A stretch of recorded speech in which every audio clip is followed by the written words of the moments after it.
Criminology is otherwise known as penal science. So always remember that it is also known as penal science. It is actually a division of criminology that deals with prison management and the treatment of offenders and concern itself with the philosophy and practice of society in its effort to repress criminal activities. So when we say prison management, it tackles about how prisoner be treated. Makikita natin halimbawa, sa pagkain pa lang, kailangan maganda yung pamamalakad sa kanila because ang government is nagbibigay ng pondo para sa kanila.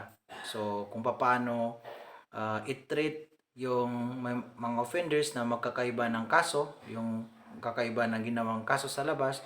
So, dapat alam natin kung paano sila i-treat and concern itself with the philosophy and practice of society.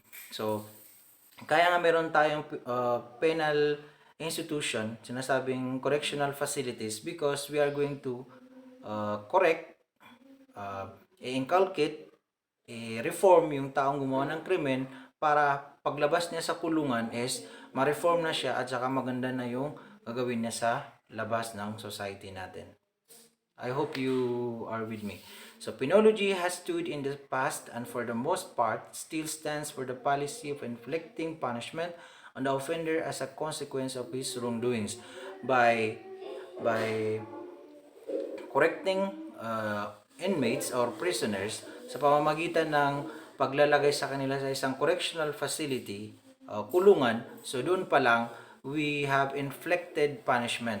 So nag-inflict na tayo ng punishment kung saan hindi na sila makakagalaw ng base sa kagustuhan nila, hindi na sila makakagawa ng krimen na gugustuhin nila because they are now restricted beyond sa boundaries ng correctional facility. Hindi na sila makakalabas. So, mayroon din tayong terminology na penal management. It refers to the manner or practice of managing or controlling places of confinement as in jails or prisons. So kung makikita nyo, mayroon tayong municipal jails, city, Bureau of Jail Management and Penology, at saka yung mga penal institution, halimbawa ang Iwahig Penal Colony, ang Mandaluyong Penal Colony for Women, ang tawag dito, Muntinlupa, New Bilibid Prison, and so we also have a definition for correction. So makikita natin kung ano yung pagkakaiba ng penology definition sa correction. Ang correction, as I have said a while ago, that correction is a branch of the criminal justice system concerned with the custody, supervision, and rehabilitation of criminal offenders. Take note of the word custody, supervision, and rehabilitation of criminal offenders because when we say custody, there are suspected criminals. Ang sinasabi natin suspected criminals, yun yung mga taong not yet convicted for a certain crime. So, supervision. Okay. Custody, supervision, gina-supervise para i-correct yung kanilang behavior and to rehabilitate them also. Kapag sinabi natin rehabilitate, para maiwasan na nila yung paggawa ng krimen, pagnanakaw for example, pagpatay ng tao. So, yun yung primary concern ng correction. It is that field of criminal justice administration which utilizes the body of knowledge and practices of the government and the society in general involving the processes of handling individuals who have been convicted of offenses for purposes of crime prevention and control. So, it is a criminal justice administration. Bakit? To minimize or to prevent criminal from doing activities, illegal activities na nakakasira, nakakaperwisyo sa ating komunidad. So, meron tayong the body of knowledge and practices of government.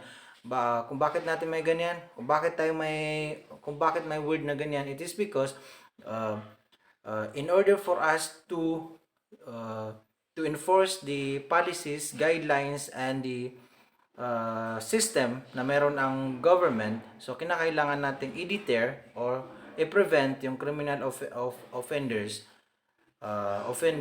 na gumagawa ng illegal activities, illegal wrongdoings. So,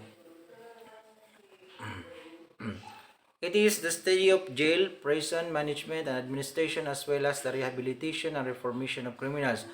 And pinag-aaralan din dito yung jail, mayroon tayong jail facilities, BGMP, as I have said, prison management, kung ano yung normal na ginagawa sa loob ng kulungan. So, yun yung mga pinag-aaralan sa correction. It is a generic term that includes all government agencies, facilities, programs, procedures, personnel, and techniques concerned with the investigation, intake, custody, confinement, supervision, or treatment of alleged offenders. When we say generic term, it includes all government agencies na nag-enforce ng correction. For example, um, uh, uh, yung municipal station, meron silang municipal jail. Municipal station, meron silang jail kung saan doon muna mamamalagi ang isang suspect while awaiting trial. So, doon muna siya ilalagay. So, facilities, programs, procedures. So, yan yung mga definition na nag-define sa correction. Okay, meron tayong correction as a process.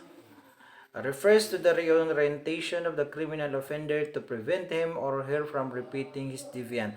We have recidivist, di ba? May term tayong recidivism. So, reorientation.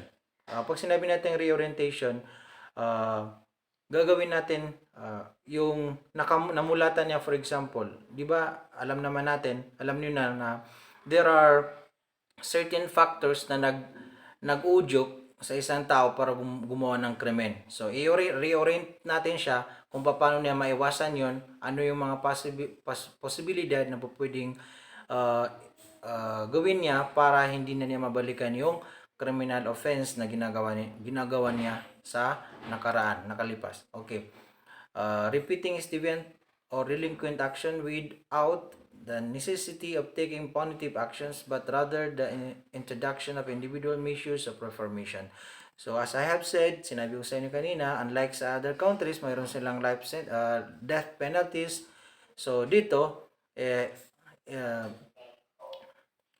instead of punitive actions, yung may mga punitive actions, so ang ginawa natin is, mayroon tayong bagong measures na reformation kung saan mamamalagi ang isang convicted offender sa isang kulungan kung saan i-serve niya ang kanyang sentence sa pamamagitan ng sinasawag nating reformation or rehabilitation.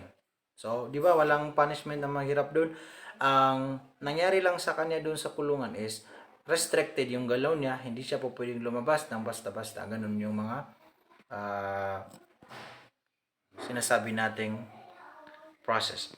Correctional administration, it is the study and practice of a systematic management of jails or prisons and other institutions concerned with the custody, treatment, and rehabilitation of criminal offenders. So, administration. So, kapag correctional administration, it talks about managers, warden, administrators sa isang kulungan o sa isang jail.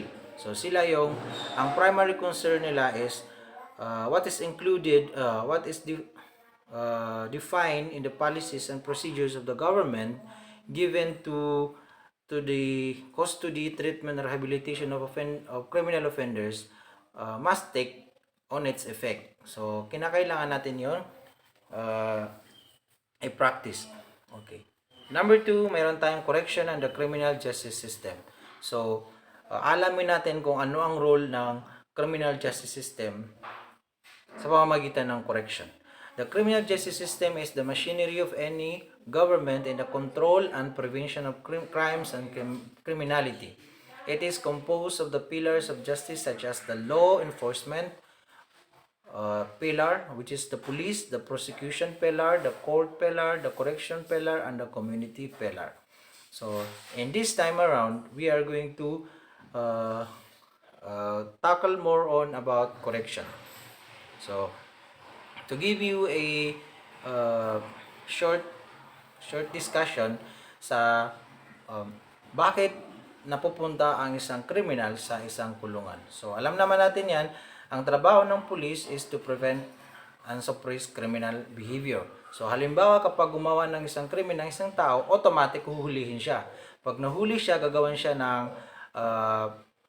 ng kaso, tapos ang kasong yun is dadalhin sa prosecution pillar. So kapag ang prosecution pillar nakahanap ng probable grounds o probable cause na magdidiin sa tao na siya talaga ay gumawa ng isang krimen, so doon ipapasa niya sa court pillar kung saan maglalabas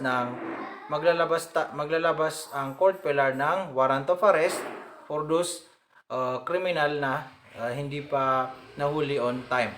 So, mayroon tayong warrant of arrest if necessary, then doon na maglilitis ang kaso. Kapag nilitis ang kaso, na found out na ikaw ay talagang mayroong kapabayaan o mayroong intention may intention kang gawin ang isang krimen, so doon na magbibigay ng final verdict, ang tinatawag nating judgment. So makukulong ka based on the sentence given. So doon na papasok si correction pillar and the community pillar. So dito sa subject na to is dito makikita si correction pillar at saka ang trabaho rin ng community pillar. So correction as one of the pillars of criminal justice system is considered as the weakest pillar. Why it is considered as the weakest pillar?